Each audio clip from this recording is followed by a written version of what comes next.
बिस्मिल्लाहिर्रहमानिर्रहीम।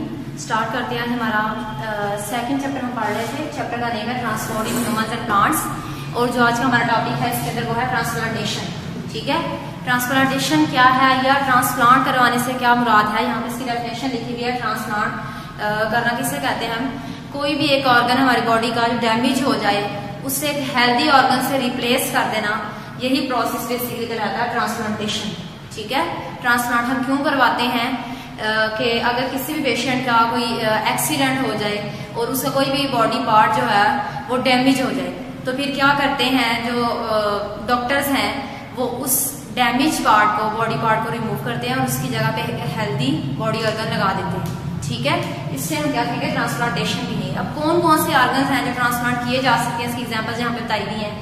For example है इसकी सबसे पहले किडनी, हमारे पास किडनी डिसऑर्डर्स की वजह से इसे ट्रांसप्लांट किया जाता है, किडनी फेलियर की वजह से ट्रांसप्लांट किया जाता है। ठीक है, दूसरे नंबर पे है लीवर, लीवर डिसऑर्डर्स की वजह से इसको ट्रांसप्लांट कर सकते हैं। नेक्स्ट हमारे पास लंग्स आ जाता है, लंग्स के डिसऑर्डर्स की वजह से।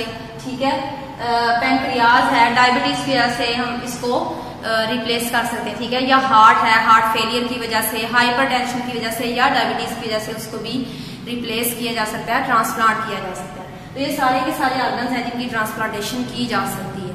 ठीक है, आर्टिफिशियल ऑर्गन की यहाँ पे टर्म यूज की गई। आर्टिफिशियल ऑर्गन्स क्या है, ऐसे ऑर्गन्स जो कि नेचुरल ना हो, जो मैन मेड हो, वो क्या कहलाते हैं, आर्टिफिशियल ऑर्गन। अगर हम इसको डिफाइन करेंगे तो भी हम यही कहेंगे it is a man made device. ठीक है, ये नेचुरल नहीं है, ये सिंथेटिक है, ये खुद से बनाए गए हैं, ये इंसान के बनाए हुए ऑर्गन्स हैं।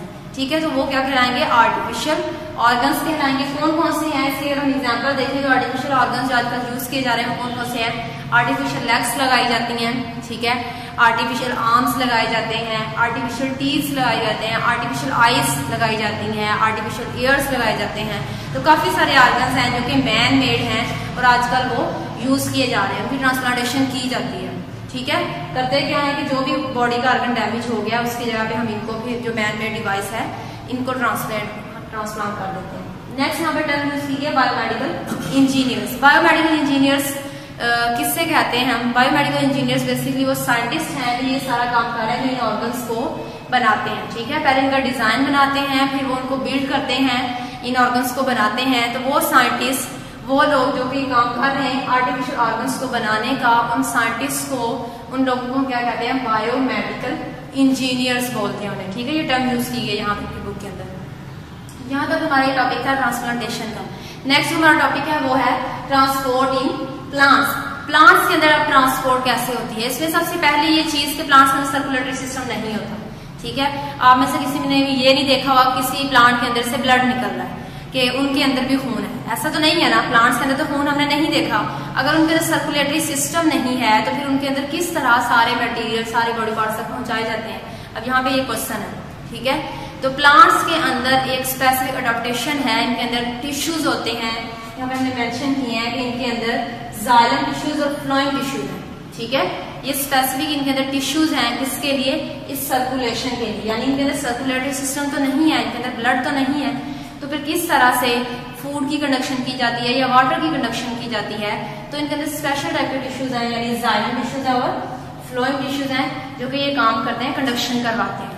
ठीक है, रूट्स के जरिए से वाटर और मिनरल्स जो है वो सारे से एब्जॉर्ब किए जाते हैं, फिर उनको जाइलम टिश्यू के जरिए से सारे बॉडी पार्ट तक पहुंचा दिया जाता है, उस पानी को, वाटर को। ठीक है, और जितनी भी जो खुराक है लीव्स के अंदर बन रही है उसको फ्लोएम के जरिए से उसकी कंडक्शन की जाती है।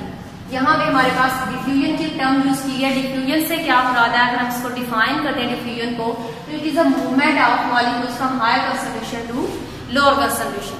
ज्यादा मिकदार वाले इलाके से कम मिकदार वाले इलाके की तरफ जो मूवमेंट है, जो हरकत है, वो क्या कहलाती है, डिफ्यूजन कहलाती है। तो डिफ्यूजन ही वो अमल है जिसके जरिए से पानी जमीन के अंदर से पानी जमीन से रूट्स में जाता है। ठीक है, यानी सॉइल के अंदर वाटर की कंसंट्रेशन ज्यादा है, हायर कंसंट्रेशन है। ठीक है, और रूट्स में क्या है, लोअर कंसंट्रेशन है। तो हमने ये कहा डिफ्यूजन के जरिए से वाटर जो है, पानी मूव करता है फ्रॉम सॉइल टू रूट्स, यानी it is the movement of water molecule from higher concentration to lower concentration. जमीन के अंदर पानी ज्यादा मिकदार में है, वहां से वो बह किस तरफ जाएगा जहां पे कम मिकदार में है, यानी रूट्स के अंदर, प्लांट के अंदर, ठीक है। तो डिफ्यूजन के जरिए से वाटर की ये मूवमेंट होती है रूट्स के अंदर। अच्छा, अब यहाँ पे नेक्स्ट हमारे पास एक और क्वेश्चन है कि जो टॉल ट्रीज होते हैं, बहुत लंबे लंबे दरख्त होते हैं, उनके अंदर वाटर की कंडक्शन कैसे होती है। तो यहाँ पे टर्म यूज की है ट्रांसपायरेशन की, ठीक है। उनके अंदर ट्रांसपायरेशन के जरिए से वाटर की कंडक्शन हो रही है। ट्रांसपायरेशन क्या है? It is a loss of water bye evaporation from plants. पानी का आबी बुखारात की शक्ल में पौधे के अंदर से निकलना, ठीक है, वो क्या कहलाता है, उस टर्म को हम क्या कहते हैं, ट्रांसपायरेशन बोलते हैं इसको। ट्रांसपायरेशन के जरिए से क्या होता है, फिर एक पुल क्रिएट होता है, फोर्स बनती है, उसके जरिए से वाटर के मॉलिक्यूल्स आपस में सारे जुड़े होते हैं और वो एक कॉलम बना देते हैं जिसके जरिए से वाटर मूव करता है। अगर यहाँ पे हम ड्रॉ करते हैं कि अगर ये कॉलम है, इसके अंदर क्या है, ये वाटर के मॉलिक्यूल सारे के सारे इस तरह से आपस में जुड़े होते हैं, ठीक है, यानी एक अनब्रोकन कॉलम बना देते हैं जिसके जरिए से फिर क्या होता है, अब यहाँ पे वन बाय वन एक एक वाटर का मॉलिक्यूल यहाँ से निकलता जाएगा ट्रांसपायरेशन के जरिए से, और नीचे से जड़ से मजीद पानी अंदर की तरफ जाता जाएगा। तो सारे वाटर के मॉलिक्यूल्स क्योंकि आपस में जुड़े हुए हैं, वो एक दूसरे को खींच के लेके जा रहे होते हैं ऊपर तक, तो एक अनब्रोकन कॉलम बन जाता है, ठीक है। तो एक पुल बन जाता है जिसके जरिए से फिर जितना भी लंबा दरख्त होगा उसके ऊपर वाले हिस्से तक भी वो पानी पहुंच जाता है। तो किस तरह से होता है, ये ट्रांसपायरेशन के जरिए से हो रहा होता है ये सारा हमारे। नेक्स्ट हमारे पास यहाँ पे टर्म है ट्रांसलोकेशन। ट्रांसलोकेशन क्या है? ट्रांसलोकेशन मूवमेंट है, जितनी भी खुराक बन रही है, लीव्स के अंदर फोटोसिंथेसिस हो रही है, वहां पे सारी खुराक तैयार हो रही है, ठीक है। अब उस तैयार की गई खुराक को उसको कंडक्शन उसकी करवानी है सारे बॉडी पार्ट्स से, जहां जहां उसकी जरूरत है खुराक की, वहां तक उसकी कंडक्शन करवानी है। तो ये उसी की मूवमेंट की हम बात करें कि movement of prepare food from leaves to the other parts where it is needed. जहां जहां बे खुराक की जरूरत है उस तरफ जो मूवमेंट है खुराक की, वो क्या कहलाती है, उसको ट्रांसलोकेशन का नाम दे देते हैं, ठीक है। अब यहाँ पे फिर से हमारे पास एक क्वेश्चन है कि जो सॉलिड फूड है उसकी कंडक्शन कैसे की जाती है, प्लांट के अंदर उसकी कंडक्शन कैसे होती है। तो यहाँ पे आपके पास एक साइड बॉक्स बना है जिसके ऊपर प्रेशर फ्लो हाइपोथेसिस लिखा होगा, डायग्राम भी बनेगी हमारे पास कि किस तरह से सॉलिड फूड की कंडक्शन होती है। अब यहाँ पे अगर लीव के अंदर हमने कहा फोटोसिंथेसिस हो रही है, यहाँ पे सारी खुराक बन रही है, वो किसके अंदर जाएगी, हमने अभी बात किया कि फ्लोएम बेसिकली यूज होता है किसके लिए, for the production of food, ठीक है। ये खुराक सारी इसके अंदर मौजूद है। अब अगर सॉलिड फूड है तो कैसे मूव करेंगे, तो हमने ये बात की कि साथ ही यहाँ पे जाइलम का पार्ट भी मौजूद है। जाइलम के अंदर क्या चीज है, वाटर, ठीक है, इसके अंदर पानी है।